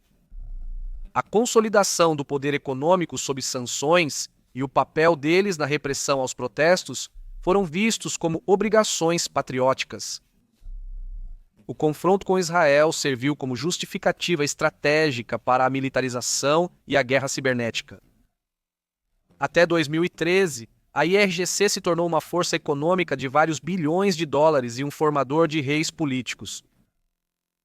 Na visão deles, eles resgataram o Irã tanto de tramas estrangeiras quanto de ingenuidade interna, a perspectiva nacionalista e secular. Nacionalistas e intelectuais seculares viram todo o arco de 2000 a 2013 como prova de falha estrutural. A reforma foi muito lenta, a revolução muito dogmática. Internacionalmente, a obsessão do Irã por Israel e as ameaças bombásticas desperdiçaram simpatia e fortaleceram a mão dos falcões no exterior. Embora tenham apoiado o movimento verde, eles permaneceram céticos em relação aos seus trajes religiosos. Para eles, o progresso estava em desvincular a identidade iraniana da teocracia e do adventurismo regional, valores que eles sentiam que apenas aprofundaram o isolamento. Recorreram ao exílio, ao dissenso digital ou ao trabalho acadêmico mais silencioso. A visão monarquista e do exílio. Exilados e monarquistas observaram esta década com uma mistura de validação e frustração.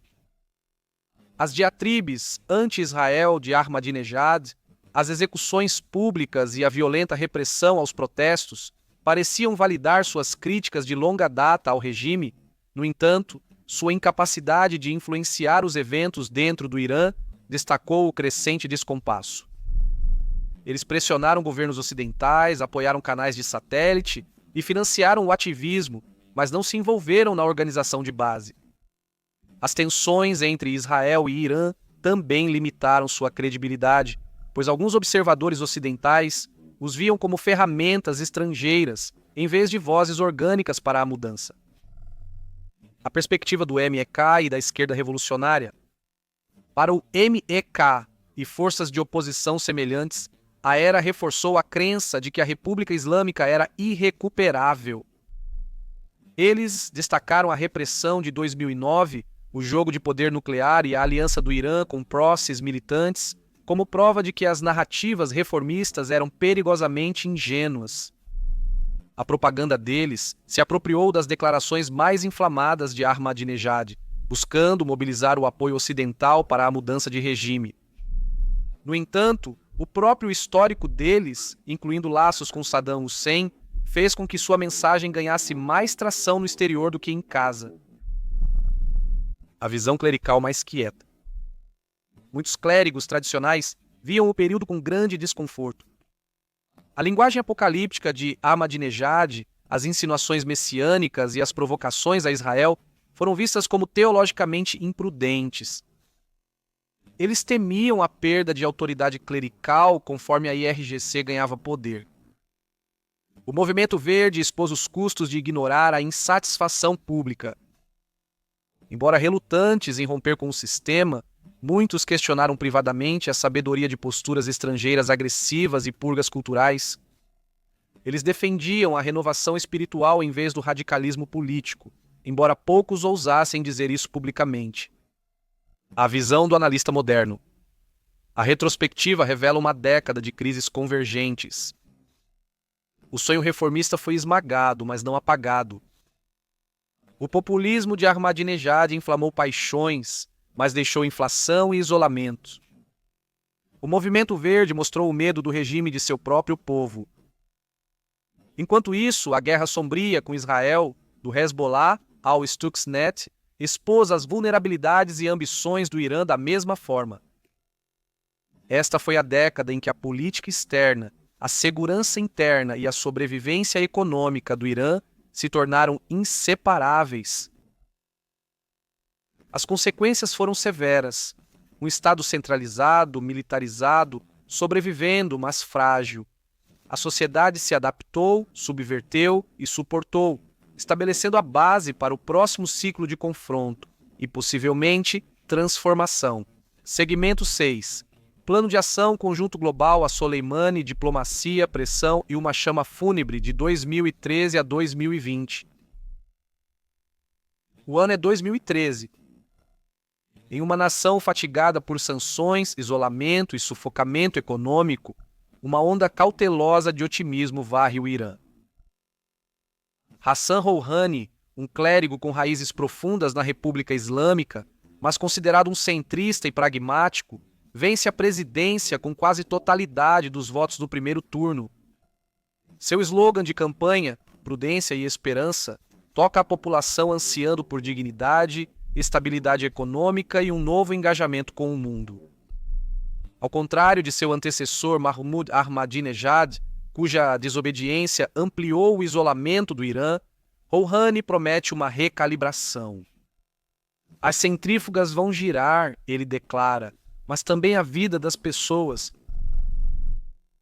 Quase imediatamente, negociações secretas começam no Sultanato de Omã, entre diplomatas iranianos e americanos, com o conhecimento e a bênção do líder supremo Ali Khamenei. Essas conversas de bastidores estabelecem as bases para o ato mais ambicioso de diplomacia entre o Irã e o Ocidente desde a Revolução de 1979.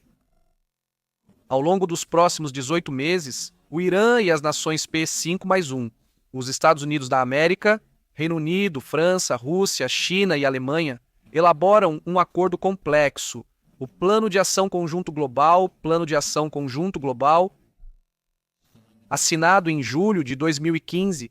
O Plano de Ação Conjunto Global exige que o Irã desmonte grande parte de sua infraestrutura nuclear, reduzindo seu estoque de urânio em 98%, limitando o enriquecimento a 3,67% e cortando as centrífugas operacionais em 2/3. Em troca, o Ocidente se compromete a suspender as sanções relacionadas ao nuclear, descongelar bilhões em ativos iranianos e reintegrar o Irã ao sistema financeiro global. A reação em Teherã é impactante. Multidões inundam as ruas.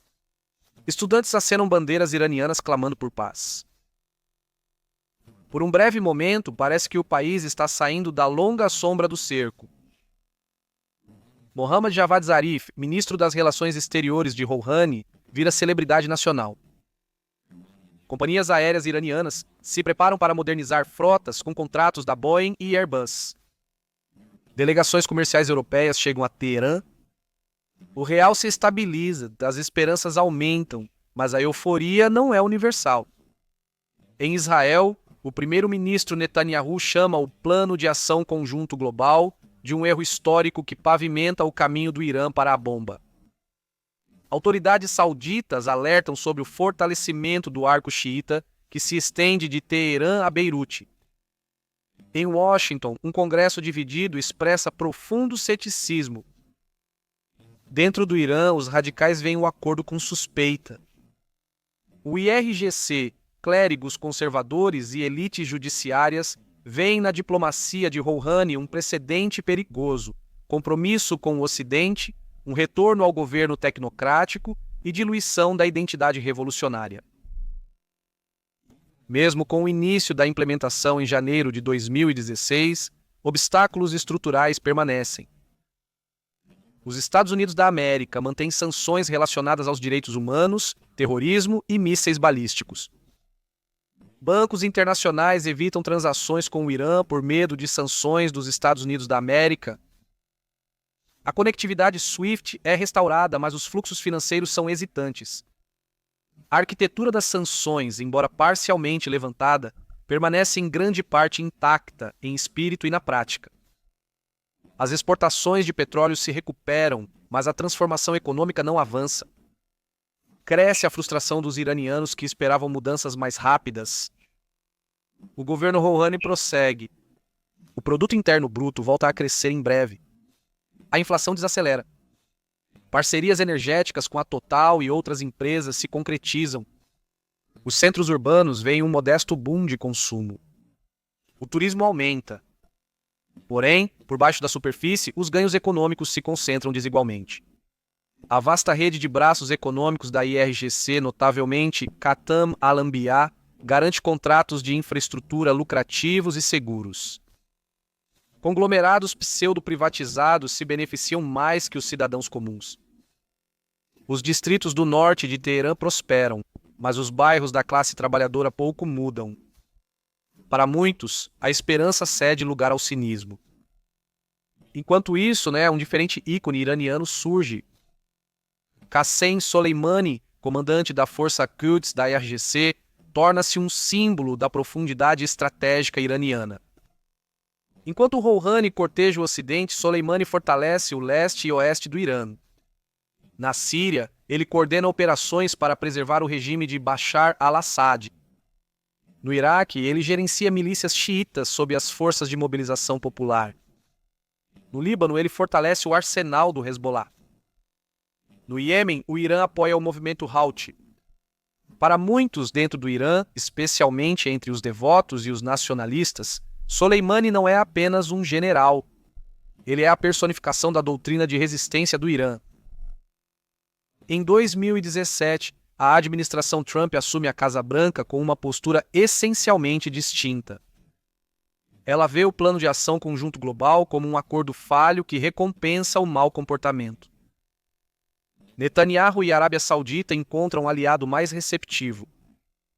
Em maio de 2018, Trump se retira unilateralmente do acordo e anuncia uma campanha de pressão máxima.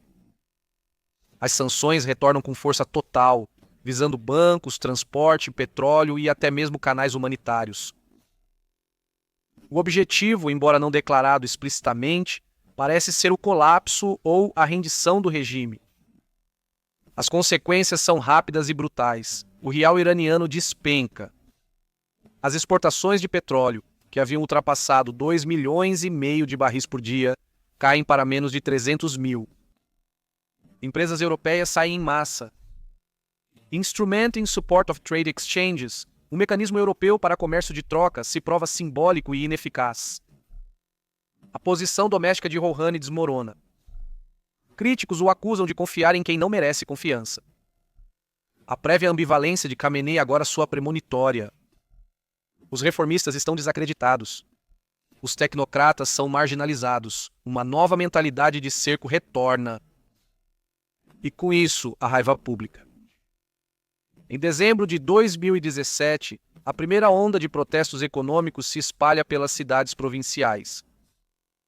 Mas, ao contrário do movimento verde de 2009, esses protestos atravessam as linhas de classe.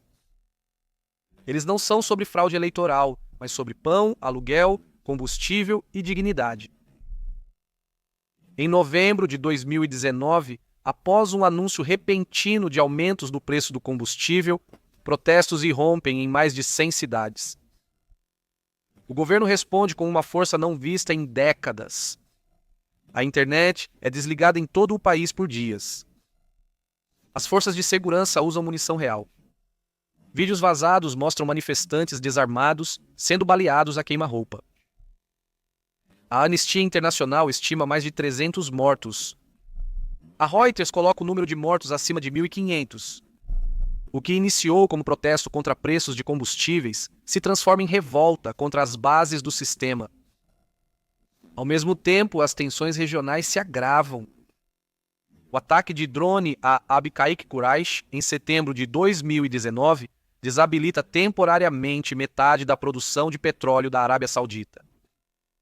Embora os Houthis reivindiquem responsabilidade, a inteligência dos Estados Unidos da América atribui o ataque ao Irã.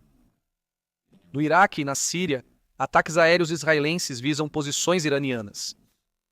O Mossad realiza operações audaciosas, incluindo a extração do arquivo nuclear do Irã em 2018.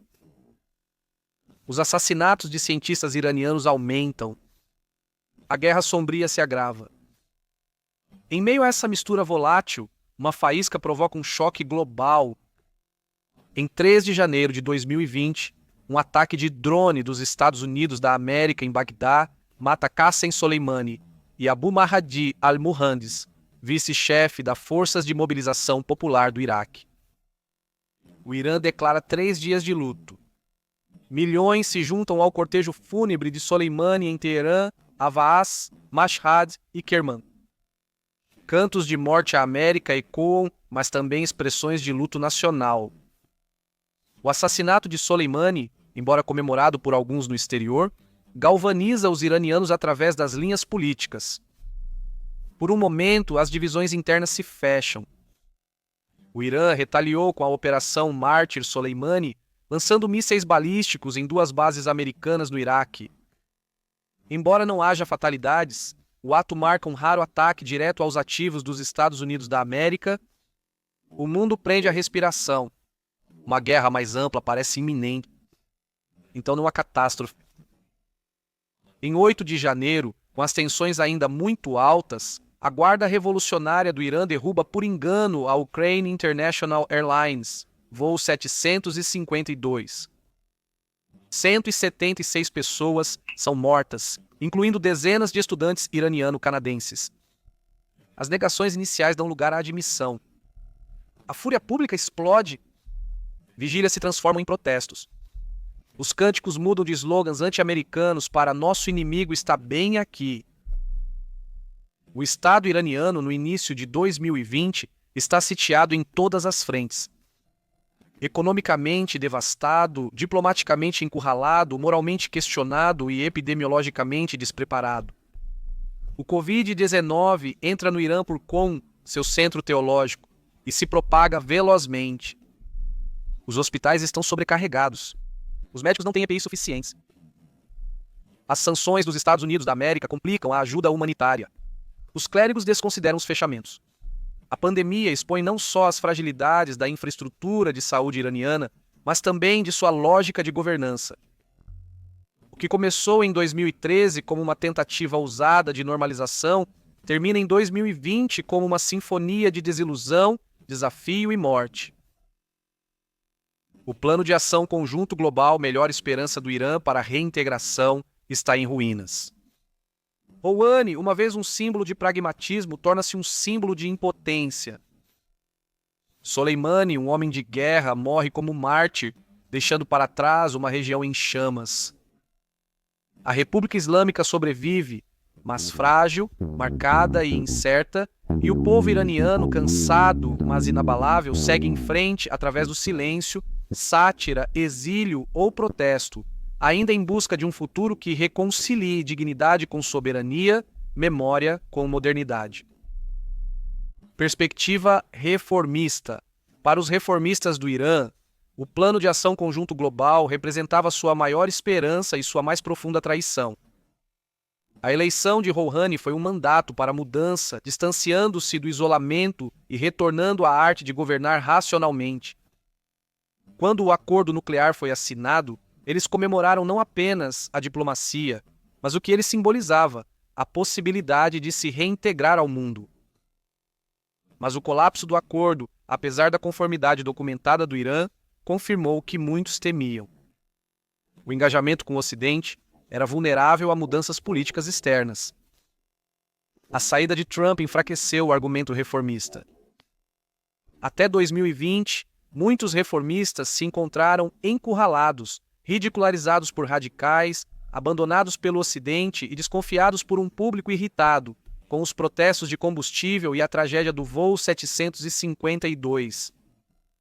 Contudo, um núcleo ainda se agarrava à convicção de que somente a diplomacia e a reforma estrutural, embora lentas ou frágeis, evitariam o colapso nacional. Os conservadores islamistas viam este período como uma total vindicação.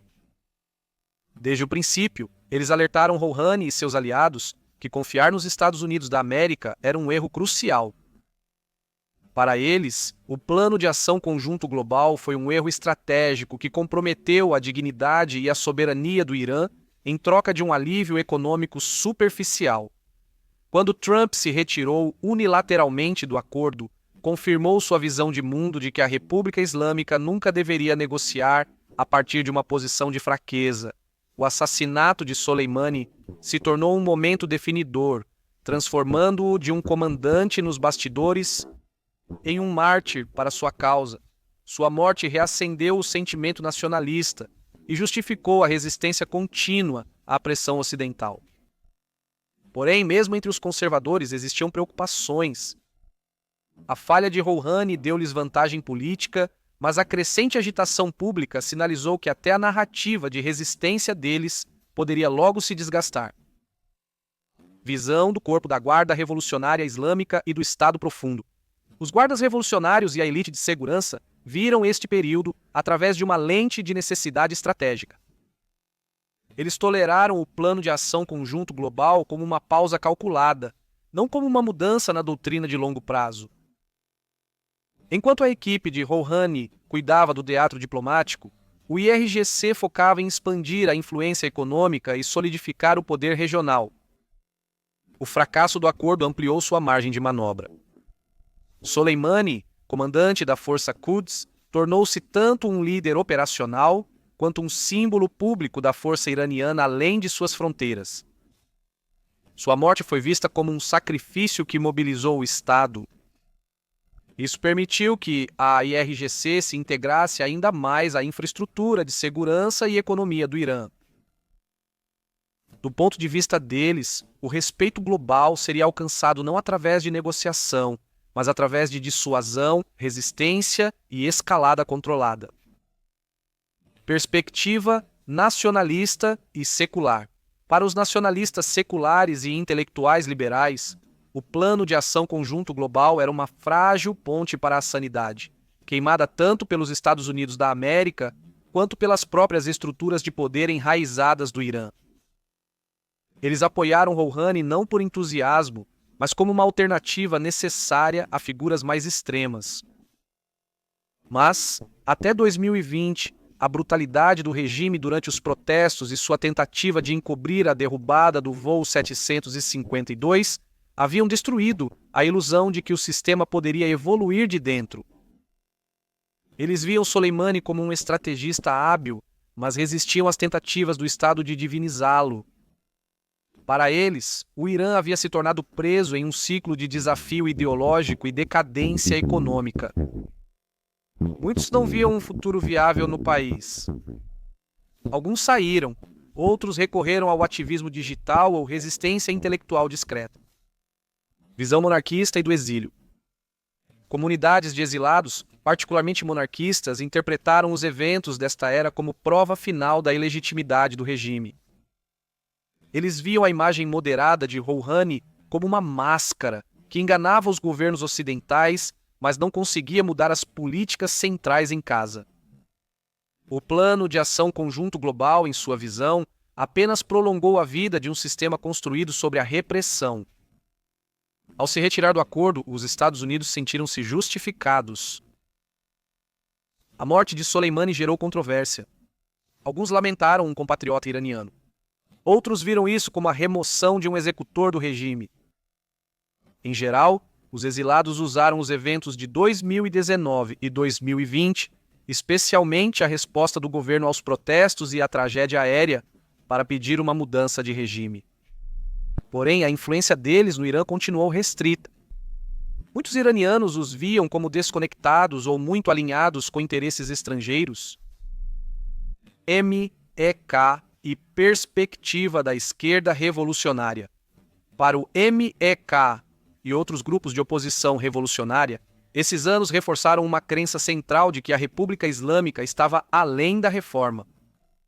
O Plano de Ação Conjunto Global foi visto como uma distração, usado para enganar tanto os iranianos quanto a comunidade internacional.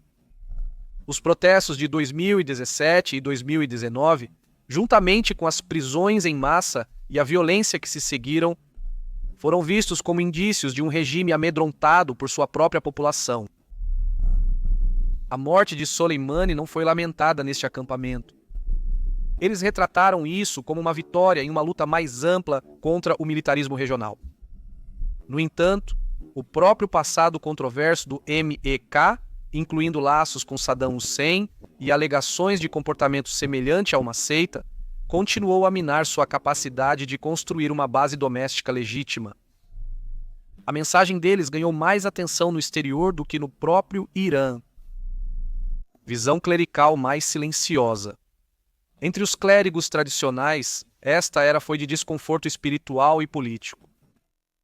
Muitos estavam desconfortáveis com a crescente influência do IRGC e o borrão entre a doutrina religiosa e a ambição militar. O foco de Rouhani na diplomacia marginalizou a autoridade clerical, enquanto a ascensão de Soleimani militarizou ainda mais o tom ideológico da República. Sua morte foi lamentada, mas também usada como justificativa para uma maior supressão da dissidência, algo que preocupava estudiosos enraizados na jurisprudência ética. A negação de responsabilidade pelo voo 752, seguida pela reação pública quando a verdade veio à tona, intensificou suas preocupações. Esses clérigos não confrontaram o sistema abertamente, tornando-se mais introspectivos. Muitos se afastaram do envolvimento político e se concentraram em estudos religiosos, trabalho de caridade ou ensino, esperando silenciosamente por um reequilíbrio de poder longe da força e de volta à fé. Retrospectiva dos analistas modernos. Do ponto de vista retrospectivo, em 2025, os analistas veem este período como o colapso definitivo do último grande experimento reformista do Irã. A administração de Rouhani começou com otimismo diplomático e terminou em desespero doméstico. O plano de ação conjunto global foi tanto um ponto alto da negociação multilateral quanto um símbolo de seus limites. Seu desmoronamento expôs quão vulnerável o progresso no Irã permaneceu à volatilidade da política internacional. A morte de Soleimani encerrou uma fase estratégica e iniciou um período de incerteza. O Irã entrou em 2020 abalado por protestos, sanções e um contrato social em colapso. A confiança na liderança havia se erodido. O público estava mais irritado, empobrecido e cético quanto às narrativas políticas. Enquanto a República Islâmica perdurou, ela o fez de uma forma mais frágil e militarizada. A questão não se centrava mais em se a mudança estava chegando, mas se essa mudança seria evolutiva ou explosiva. Segmento 7. Proxy, protesto e perigo. A luta crescente do Irã. 2020-2025. O ano é 2020. O assassinato de Qassem Soleimani abalou a nação. Seu funeral atraiu milhões para as ruas. A tristeza se mistura com a resistência. O Irã retaliou com ataques de mísseis em bases americanas no Iraque, lançando a Operação Mártir Soleimani. Nenhuma vida americana é perdida, mas a linha entre a guerra de sombras e a confrontação aberta foi cruzada. Então, em uma reviravolta trágica, a própria defesa aérea do Irã derruba erroneamente o voo 752 da Ukraine International Airlines. Todos os 176 passageiros perecem. As negações iniciais, a confissão tardia, isso provoca indignação não em inimigos estrangeiros, mas na própria liderança do Irã. A dor se volta para dentro. A fúria do público ferve sob a superfície mal esfriada pela erupção global da Covid-19. Enquanto a pandemia assola a nação, o Irã é pego em uma tempestade perfeita, uma economia debilitada, sanções crescentes, desconfiança pública aprofundada. Os hospitais estão sobrecarregados. As sanções limitam o acesso a insumos médicos. Apesar da crise, a estratégia regional persiste. O Irã expande sua influência através do chamado eixo da resistência. No Iraque, milícias pró-Irã mantêm a pressão, lançando ataques esporádicos às forças americanas. Na Síria, o Irã se entrincheira militarmente, construindo bases de drones e locais de mísseis de precisão para o Hezbollah, convidando ataques aéreos israelenses que chegam a centenas. Uma guerra sombria ferve em fogo baixo, quase nunca declarada, mas sempre ativa. No Iêmen, o apoio do Irã aos Houthis se torna mais visível. A tecnologia de drones e mísseis chega às mãos dos rebeldes. Eles realizam ataques ousados em território saudita e emirate. Em janeiro de 2022, um ataque de drone em Abu Dhabi mata 3 pessoas. O Irã nega controle direto, mas poucos acreditam nisso. Então, uma surpresa geopolítica. Em março de 2023, a China intermediou um avanço diplomático. Irã e Arábia Saudita concordam em restaurar as relações. Guerra por procuração tem pausa momentânea. É um raro momento de pragmatismo, um reconhecimento de que até rivais às vezes precisam de trégua. Enquanto isso, a confrontação com Israel se intensifica. Em novembro de 2020, o principal cientista nuclear do Irã, Mohsen Fakhrizadeh, é assassinado perto de Teherã, supostamente por uma arma remota de alta tecnologia. O Irã culpa Israel. O tit for tat continua. Explosões misteriosas abalam as instalações nucleares do Irã em 2021 e 2022. Israel enfrenta ataques cibernéticos e sabotagem naval em retorno. Uma guerra sombria se torna mais difícil de ocultar. Em maio de 2021 e novamente em 2023, o conflito irrompe em Gaza. Grupos apoiados pelo Irã, como o Hamas e a Jihad Islâmica, lançam milhares de foguetes em Israel. O ataque surpresa do Hamas em 7 de outubro de 2023 marca um triste ponto de virada. 1.200 israelenses mortos, muitos civis, reféns capturados. Israel invade Gaza. A guerra é brutal, implacável. O Irã elogia o ataque como uma vitória para a resistência, mas nega envolvimento direto. A inteligência sugere conhecimento prévio, mas sem um papel de comando claro. Ainda assim, milícias alinhadas ao Irã em toda a região disparam mísseis e drones em solidariedade, aumentando as tensões em todas as frentes. Até 2024, Israel e Irã já não estão apenas lutando por procuração. Surgem relatos de trocas de mísseis e drones. Ataques israelenses supostamente atingem o interior do Irã.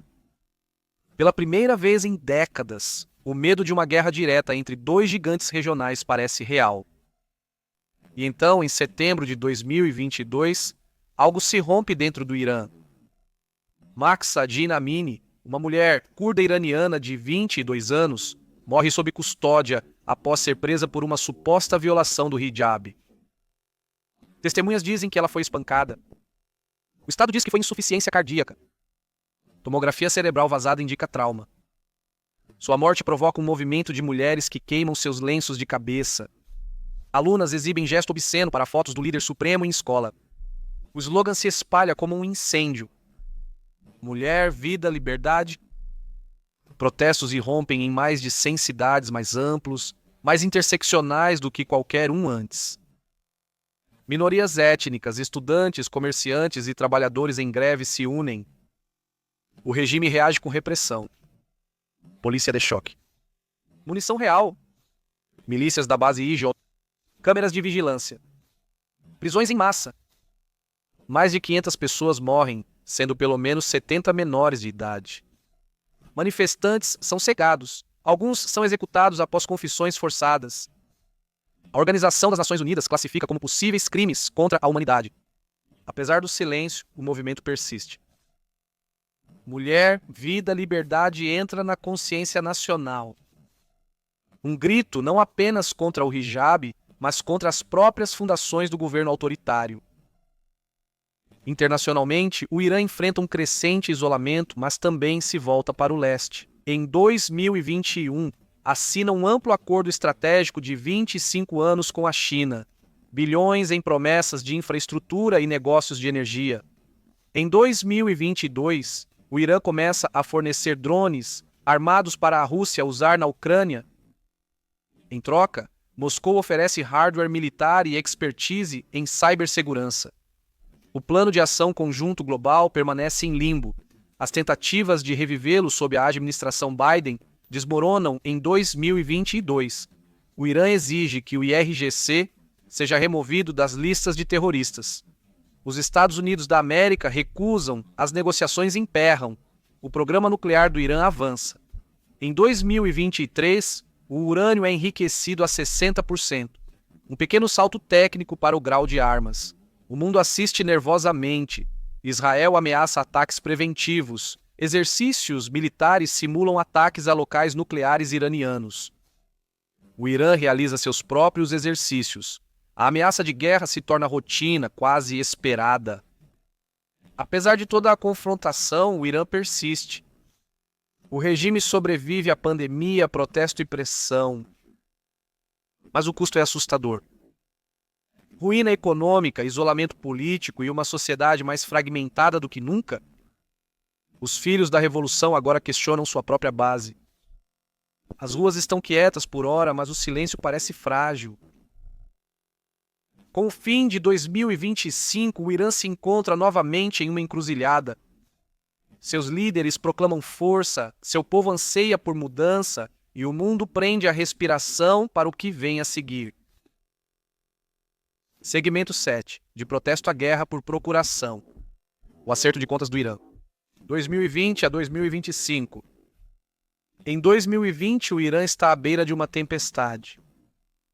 Qassem Soleimani está morto, o plano de ação conjunto global está em ruínas, a economia está abalada pelas sanções e um novo vírus, Covid-19, está se espalhando pelo país. Os hospitais se enchem. As fronteiras fecham. O Estado tenta conter a pandemia e as consequências políticas de uma década se desfazendo. Apesar da crise de saúde pública, a doutrina estratégica do Irã segue inalterada. Consolidar o poder em casa e projetar força no exterior. Alcance regional. O eixo da resistência perdura.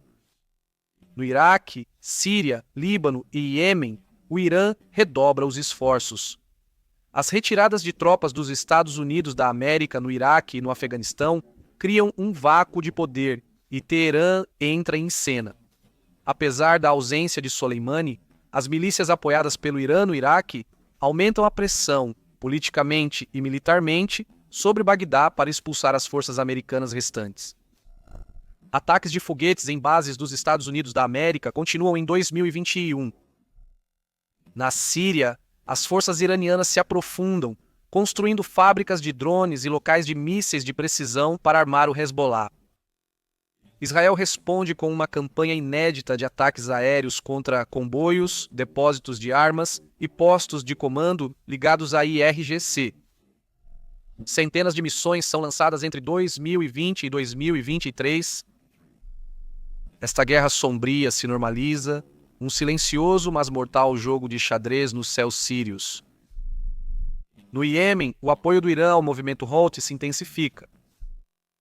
Armados com drones fornecidos pelo Irã e conhecimento sobre mísseis, os Houthis atacam a infraestrutura saudita e emirate, incluindo o dramático ataque de drone em Abu Dhabi em 2022 que mata 3 civis. O Irã nega controle direto, mas especialistas da Organização das Nações Unidas rastreiam componentes até Teherã. Em uma reviravolta dramática, a China media um avanço diplomático em março de 2023. Irã e Arábia Saudita concordam em restaurar relações após anos de conflito por procuração. A distensão reduz as tensões, sobretudo no Iêmen. Para o Irã, isso não é apenas pragmatismo. É sobrevivência estratégica. Guerra secreta. A campanha secreta de Israel contra o Irã. Enquanto isso, uma frente separada, mais perigosa, se intensifica, a campanha de guerra secreta de Israel contra o Irã. Em novembro de 2020, o principal cientista nuclear do Irã, Mohsen Fakhrizadeh, é assassinado perto de Teherã, supostamente por uma metralhadora controlada por satélite, uma operação sofisticada atribuída ao Mossad. Não é a primeira vez que Israel mira o programa nuclear do Irã, mas talvez seja a mais ousada. Durante 2021 e 2022, instalações nucleares iranianas são alvo de explosões, ciberataques e sabotagens. O local de enriquecimento de Natanz é danificado 2 vezes. Oficiais iranianos prometem retaliação contida. Por sua vez, o Irã é acusado de ciberataques aos sistemas de água e navios israelenses. Uma guerra sombria no mar irrompe. Navios-tanque e cargueiros de ambos os países são atacados no Mar Vermelho e Golfo de Omã. Em 2024, essa guerra sombria ultrapassa um novo limite. Israel lança ataques de drones dentro do território iraniano, incluindo um suposto ataque a uma fábrica militar em Isfahan. Oficiais iranianos confirmam os ataques, mas minimizam seu impacto. As regras de engajamento mudaram. Pela primeira vez em décadas, Israel e Irã trocam fogo direto, marcando a erosão da dissuasão de longa data. A Guerra de 7 de Outubro e as alegações de genocídio. Em outubro de 2023, o Hamas realiza um impressionante ataque transfronteiriço a Israel, matando mais de 1.200 pessoas e fazendo centenas de reféns. A escala e a brutalidade chocam o mundo. Israel responde com uma grande invasão terrestre em Gaza. Este é um dos ataques mais letais na história recente do Oriente Médio. Milhares de civis palestinos são mortos. Bairros inteiros são achatados. Corredores humanitários são bombardeados, levando ao colapso da infraestrutura médica. Agências da Organização das Nações Unidas declaram estado de emergência. Observadores internacionais, incluindo ex-funcionários israelenses e relatores da Organização das Nações Unidas, começam a descrever a campanha como limpeza étnica, até mesmo genocídio. O Irã, apesar de não participar diretamente do planejamento, elogia as ações do Hamas como um ato legítimo de resistência. Teherã vê a guerra como um marco na história da região. O líder supremo, Khamenei, saúda como uma vitória divina, enquanto a mídia iraniana glorifica o eixo da resistência, Hamas, Hezbollah e os Houthis. Mas o envolvimento do Irã não é apenas retórico. Durante a guerra, grupos apoiados pelo Irã em toda a região, particularmente no Iraque, Síria e Iêmen, lançam ataques coordenados com drones e mísseis em bases dos Estados Unidos da América e alvos israelenses. O Hezbollah intensifica suas ações na fronteira do Líbano. Os representantes do Irã sinalizam prontidão para escalada, embora Teherã evite a guerra direta. Apesar das alegações dos Estados Unidos da América e de Israel, as avaliações de inteligência não confirmam que o Irã orquestrou o ataque de 7 de outubro. No entanto, é consenso que o Irã há muito armou e treinou o Hamas, e provavelmente estava ciente das capacidades crescentes do grupo. Crise doméstica, mulher, vida, liberdade. Enquanto mísseis iranianos disparam no exterior, outro fogo queima em casa. Em setembro de 2022, Mahsa Amini, de 22 anos, morre sob custódia da polícia moral do Irã. Seu suposto crime foi usar o hijab de forma inadequada. Testemunhas afirmam que ela foi agredida enquanto estava detida. As autoridades estaduais afirmam que ela morreu de insuficiência cardíaca. Um exame médico vazado sugere trauma no crânio. O público se revolta. Mulheres lideram a carga. Meninas de escola tiram lenços da cabeça. Mães cortam cabelos publicamente. O canto se espalha como fogo selvagem. Mulher, vida, liberdade. Pela primeira vez, desde a Revolução de 1979, os manifestantes não visam apenas a política, mas o sistema em si. Morte ao ditador ecoa em Teherã, Tabriz, Zahedan e Isfahan. A revolta é sem precedentes em escopo, cruzando linhas de classe, etnia e gênero. O regime responde com força bruta. Mais de 500 são mortos. Dezenas executadas após julgamentos simulados. Milhares presos, incluindo menores de idade. Organismos internacionais, Anistia Internacional, a Organização das Nações Unidas, classificam a repressão como provável crime contra a humanidade. Em lugares como Zahedan e Sanandaj, comunidades inteiras são submetidas a uma repressão letal. Ainda assim, os protestos deixam uma marca. Mesmo quando as ruas ficam silenciosas, a vigilância aumenta e as prisões crescem, o slogan sobrevive. Mulher, vida, liberdade entra no léxico nacional, gravado nas mentes de uma geração. Realignamento global e o limiar nuclear. Geopoliticamente, o Irã se move para o leste. Em 2021, Teherã assina um amplo acordo de cooperação de 25 anos com a China. O acordo promete investimento em infraestrutura, colaboração militar e linhas de vida econômicas, embora grande parte dele permaneça opaca. Em 2022, a Rússia invade a Ucrânia. O Irã fornece a Moscou drones Shahed usados para bombardear cidades ucranianas. Em troca, a Rússia supostamente fornece tecnologia militar e inteligência.